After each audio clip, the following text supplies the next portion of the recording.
Hey guys, so Commander Buckchuck here, and today we're going to do the Kalinovka campaign in Final Offensive. Just learned how to pronounce that correctly, thanks to a friendly Discord member. Anyway, I'm actually in the middle of a tactical battle on this one, and the point of the video is going to be mainly because I finally learned how to basically properly play and enjoy Graviteam. No longer just to the point where I can play it, but also can watch it and enjoy. And guess we'll start.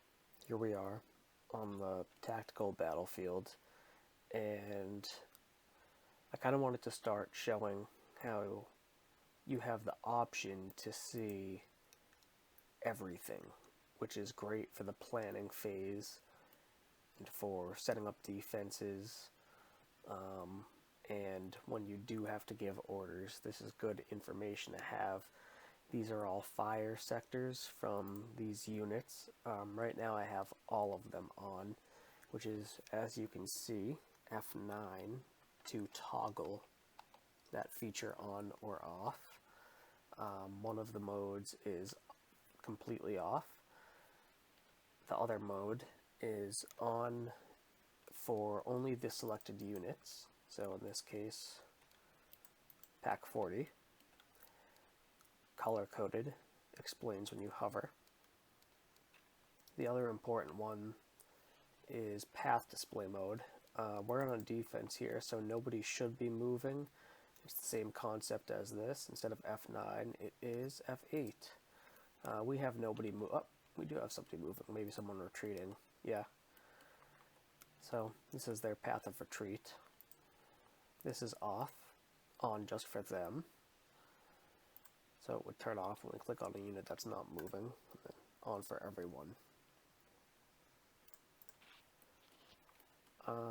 And another one that's important is select marker type, in my opinion, because if you actually want to have eyes on a particular unit or group or soldier or gun, see how the actual crew is doing relative to their gun, see their locations, because they like to spread out and do weird things sometimes, especially when they're kind of like supposed to be dug in, but it doesn't really matter that much. So anyway, these are the things that are helpful to have for defense and movements. However, that said, they definitely take away from the overall experience of the playing the game. Again, you have useful things like this over here, which shows all of your attributes, which we could go into further maybe in another video, and your event notifications over here under fire, which is going to happen.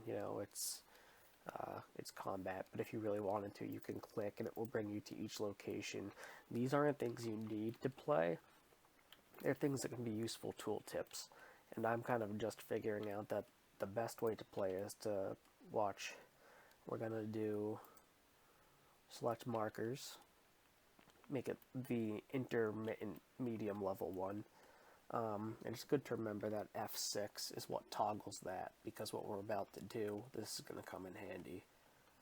So we're going to leave it like this, because that's my preference.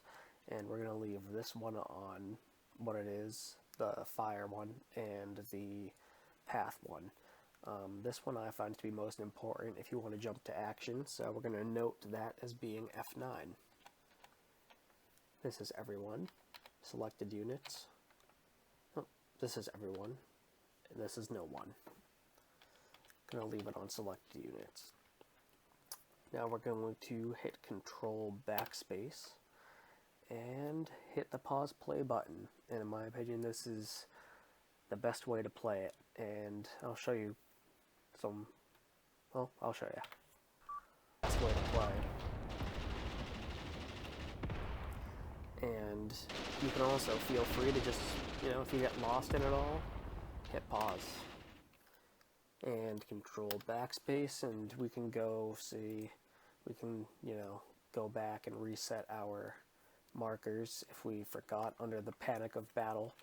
We can hear all the little pings that were going on in the background, because I heard a couple. I'm sure that's indicating retreat. And these are all things that are good to know if you want to micromanage, or if you want to play how I guess, which is micromanaging. How I like to play a lot of times is enjoy the scenery and then actually play the game, which is occasionally reacting to these things when they're important, which in this case none of these things are. If you look at the grand scale of the battle here, we're going to zoom out by hitting Alt, Control Tab, Control Tab to zoom in and out, Control Shift, or not Control Shift, Control in the middle mouse button does your zoom, and look at sectors of fire, which is what determines the wind conditions a lot, who has fire superiority in a given area, which is a great thing about Graviteam, that it accounts for fire superiority in the wind conditions again. Or not again, but what I've been told and have learned is that not everything is winnable in this game. These guys. This is a French pack gun, captured in 1940. Very good against infantry, not very good against armor. Luckily, they are engaging. We just hit our little, I'm not sure what that symbol is, right next to the 1 and above the tab. It shows you distance and line of fire.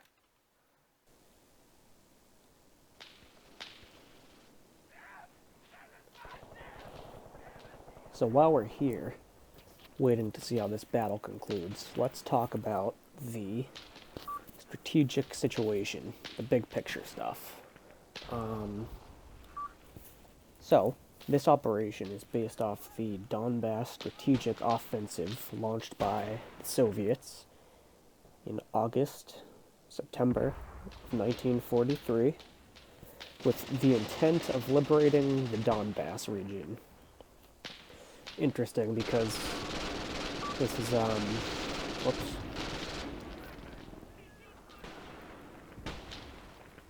Interesting because this is the Ukraine, where fighting is going on today. The situation for the Germans in this position, defending the area of Kalinovka, is not great, since Kursk is going on in the north at this time, or is concluding. The bulk of German strength and the best equipment is up there. These units are the 15th Luftwaffe Field Division. So I recently learned that they're not actually Fallschirmjäger, but literally Luftwaffe infantry who were pulled from the Air Force and thrown onto the Eastern Front. Interestingly, what I've read is they were given good equipment, but were poorly trained, or probably rushed through training. So their battlefield performance defending against this Donbas strategic operation launched by the Soviets was less than stellar. I think historically they suffered very heavy losses. The division started with an authorized strength of 2,400 men and was reduced to 400 by the end of this operation.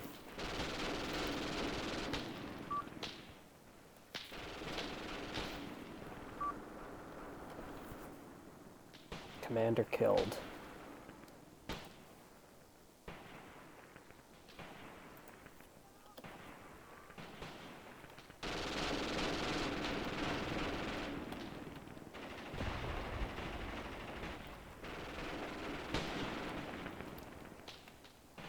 Not good. These guys on the gun are down to firing with their rifles. That means the enemy is close.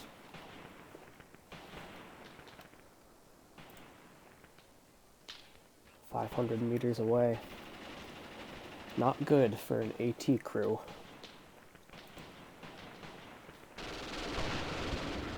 They are fighting back, stubbornly.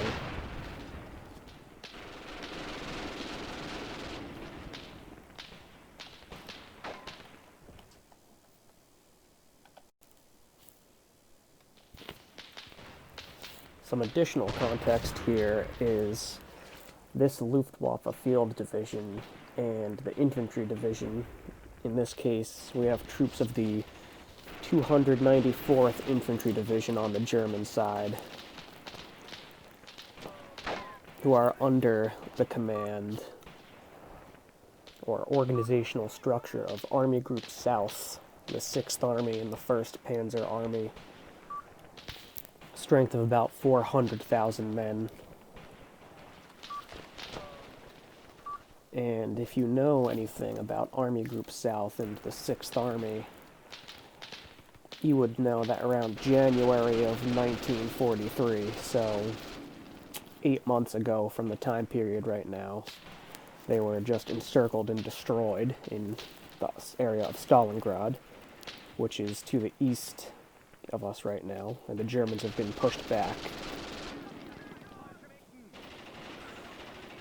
So the 6th Army was reformed, and due to battles going on in the Kursk area, they were not given priority for equipment or reinforcements.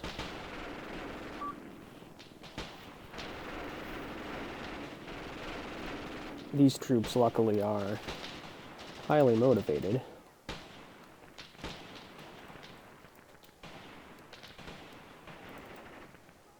No, not these ones. Or these ones. These guys, however, of the 294th Infantry Division are fanatic. And regulars. Or trained, experienced, kind of a mixed bag.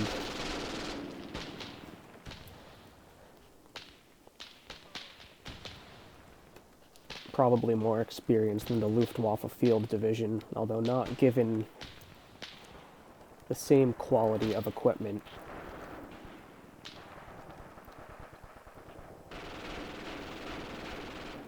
Interesting fact about the 294th Division here. Some of these units had previous experience in the invasion of Yugoslavia. Hence why they might have higher motivation, morale, and experience level. Since for the Germans that was a pretty good campaign, other than the partisan activity. It should also be noted here that the Soviets are attacking with a strength of over 1 million men, over 1,200 tanks, units of the Southwestern Front and the Southern Front, under the command of the General or Field Marshal Tolbukin, probably butchering that pronunciation, but that said, although the Soviets have numerical superiority, they are going up against prepared German positions. As we can see here, the barbed wire, the trenches.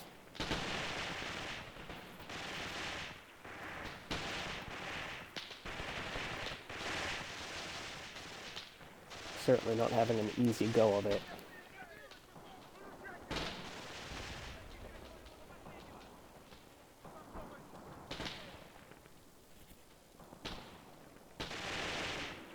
This is fighting just to the west of Kyiv in the Dnipro River.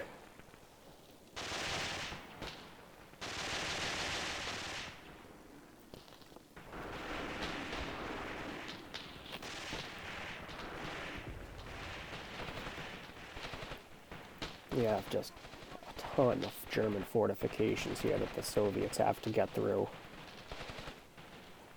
But with 1 million men against 400,000, they were able to.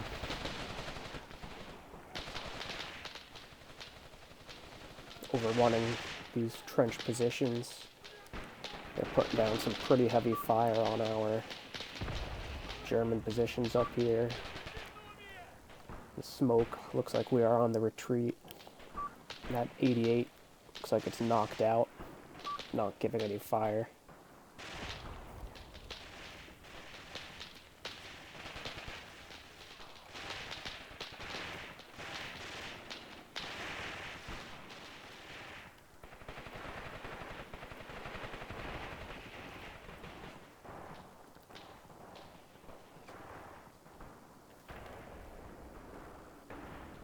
Another bit of historical context is the Soviets actually had just launched an offensive in this strategic region just a few weeks before the events of this campaign. So they're not exactly a fully prepared force either here, since they had suffered losses in that assault. So it's two battered forces going up against each other, neither one with quite ideal circumstances.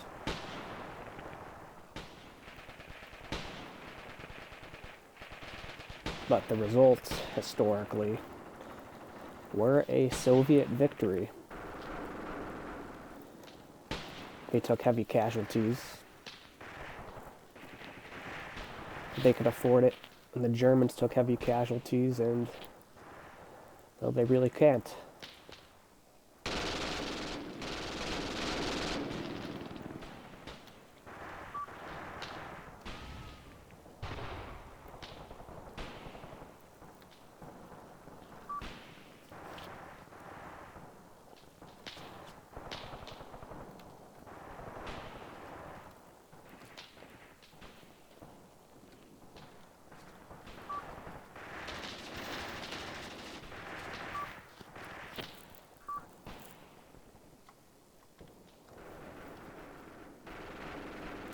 Yeah, the Germans are getting hammered over here. Soviets might be overwhelming this. They do have us surrounded.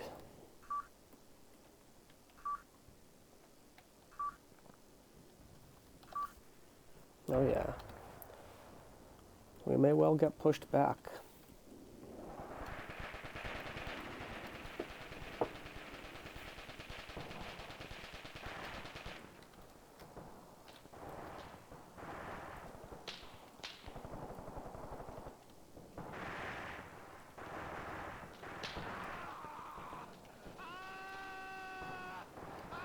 The horror of war.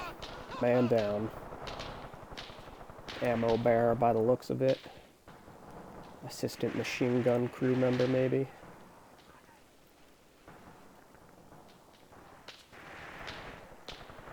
Rifle grenadier.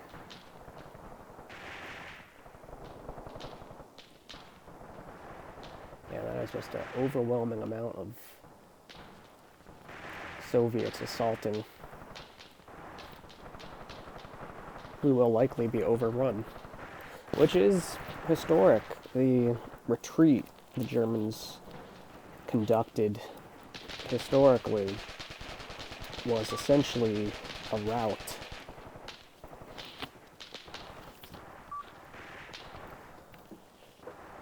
As is typical on the Eastern Front. Coming from the top, that being Hitler, he would usually not allow commanders to retreat. That was the case here as well. Manstein would request to retreat, fall back to a more defendable position, regroup, but command would not allow that until the last minute. Therefore, German retreat became a rout, essentially. Not quite a collapse, but a very scattered retreat, resulting in losses of manpower and equipment.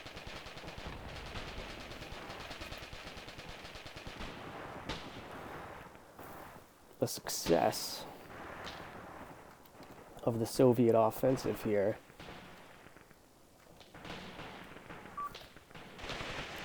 will lead to the liberation of modern-day Bakhmut and Donetsk,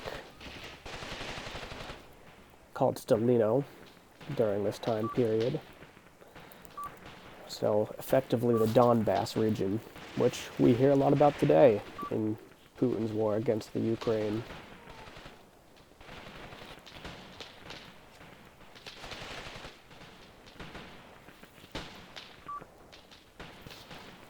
Should also be noted that during this campaign, or during the retreat, the Germans under Heinz Guderian were ordered a scorched earth policy, which resulted in Heinz Guderian being tried for war crimes. Well, that among many other charges, but during the Nuremberg trials.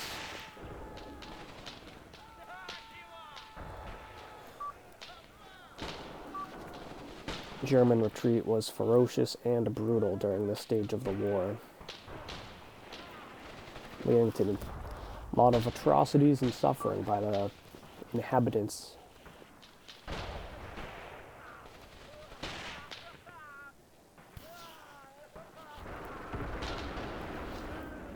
Another part of the Soviet victory in this campaign is the net gain for them of recapturing their homeland and industry in this region, and the German loss of it. Ukraine, Donbas region, well known for its strategic value, resource, infrastructure, industry. Part of the long retreat of the Germans into final defeat. But resistance is heavy. This poor Soviet is about to get blown to smithereens.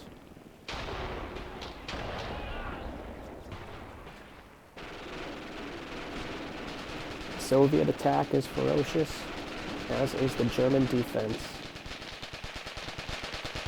Trench combat. Man.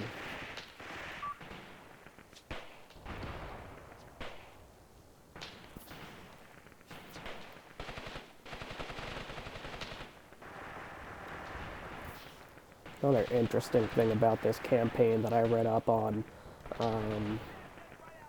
Manstein had assumed that the Soviets would be spent up from Kursk and not really a combat effective military at this time in terms of pushing a simultaneous offensive in the south, and this most certainly proved him and the German high command wrong. They ended up having to fall back to the Panther-Wotan line on the Dnieper River, and it was not ready. So, most certainly, again, a Soviet strategic victory.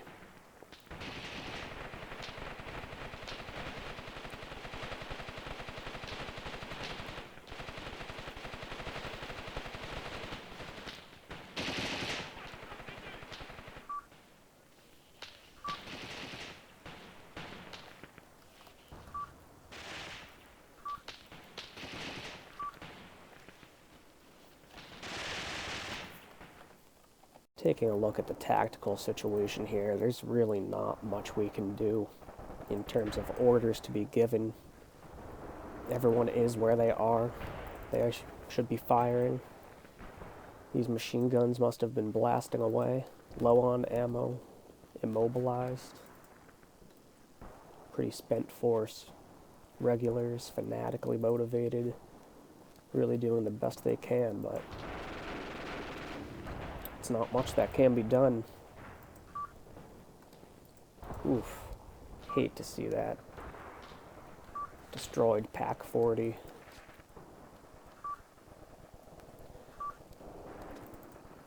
This battle group is pretty much destroyed. Not battle group, sorry. This platoon.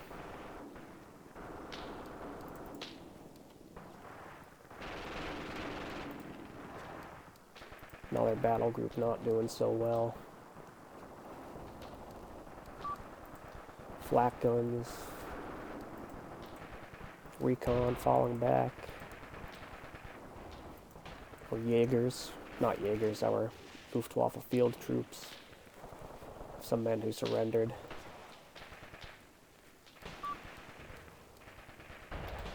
Yeah, they are taking losses, no doubt, as they did historically. This is not a good day to be a German soldier.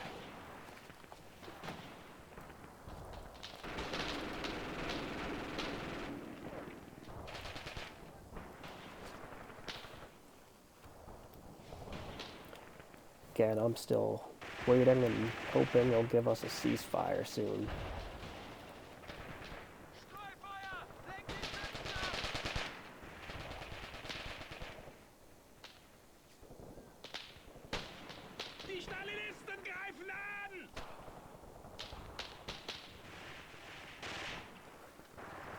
Nice position for a pack gun, if I may say so. But not good for them, because they're getting all kinds of shot up. Looks like they're falling back. Can't say I blame them. And field of wounded, fighting, and dying men. Throwing some smoke to pull back, probably a smart idea.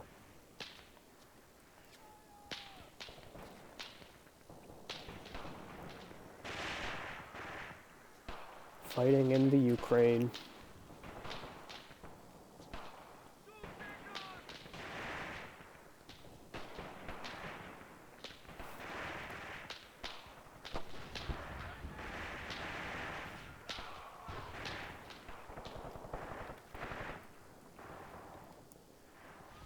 Good thing we have a...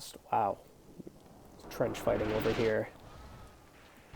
Getting incoming from our own support units. MG42 firing into the trenches.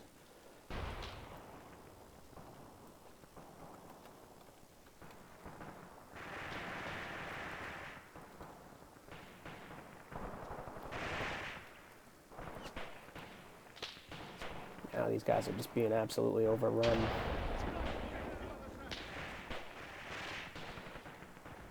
Ooh, uh-oh. That's not going to end well. Man for a man. That's not the way we can afford to play. To fight.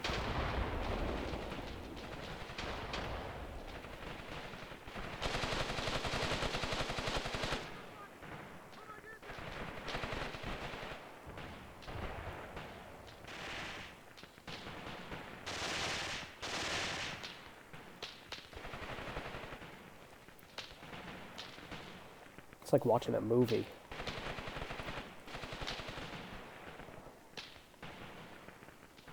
A war movie, of course. Not a very happy one.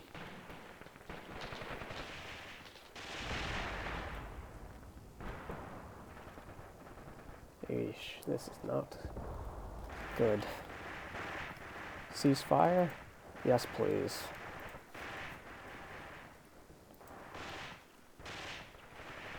Curious to see how we did. And, well, I'm sure we lost the square, but in terms of losses and damage inflicted, certainly a defeat, a tactical defeat. Probably going to lose some equipment, high loss of manpower, but a good battle. And there we are. I mean, we were vastly outnumbered. 17 platoons to 36 platoons, 500 men, 735 men. Even though we were dug in, man, we took some losses. 162 to their 270. Both lost a substantial amount of our fighting force, 35% to 42%. And yeah, we may have lost the square.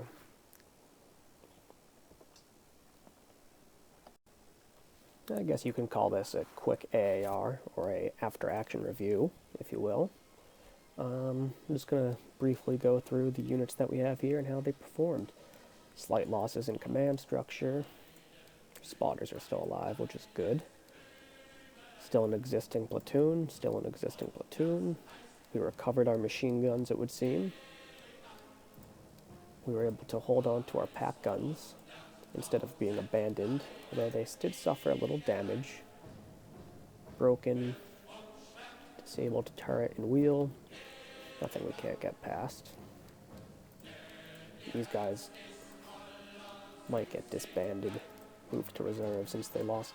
Maybe not. But certainly took some losses. Thank gosh we kept our flak guns. Need some repair and lost some crew, but these are going to be helpful when they send more tanks at us, which they will, undoubtedly. Certainly took losses. This platoon pretty much wiped out, which is a shame since they had MG42 support. I think these are the Luftwaffe. Yep. See, better equipped than the troops who could have probably used it in a better manner. Regulars and eager compared to trained. See, they surrendered. Trained, very green troops. We kept most of these French pack guns as well, which is nice. We didn't get them abandoned. Lost these trucks, which is fine. Mobility isn't the most important thing on this defense. Probably more important in a strategic sense if you wanted to withdraw. But look at this battlefield.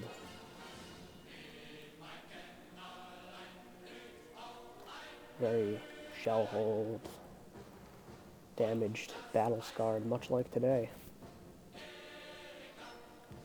A lot of Soviets overrunning our positions. Did a good dent into their battle groups as well, at least. Though it's certainly more of a loss for us than it is for them, it would seem. Look at all these Soviet units, though.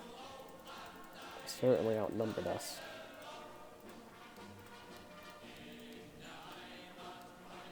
NKVD, platoon. Fanatically motivated. Kind of the Soviet version of the SS, I suppose. A political paramilitary entity. I'm not sure if this is a penal battalion or an actual NKVD rifle platoon separate from penal battalion. I'd have to look at the historical sources a little bit more. And I'm sure most of you, or some of you may correct me on some stuff I quoted in here. I got most of my sources from skimming the internet, some YouTube videos, my own library, and Discord, of course, some Wikipedia, and Flames of War. As the channel progresses, hopefully get some more sources, some more specific sources, and getting translations is always a bit difficult, so work in progress. Always try to get some more historical background for anyone who takes the time to watch, but guess we can go back to the operation just to see if we lost the square or not. Well, to tell you the truth, I can't quite remember, but I think the battle was here, and I think we were able to hold position. I don't think we gave up any ground. You can see this is a massive operation. 18th of August, 1943. Afternoon.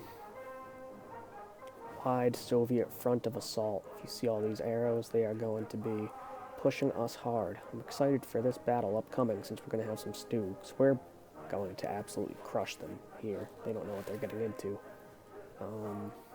So that'll be nice after the heavy hit we took here.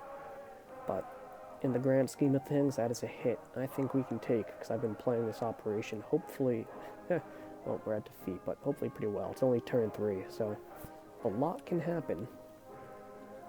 A lot more battles to be fought, but anyway, thank you for taking the time to watch. Hope you liked the video, and let me know comments, suggestions, questions. Happy to hear it. Thank you again for coming by. Commander Buckchuck out.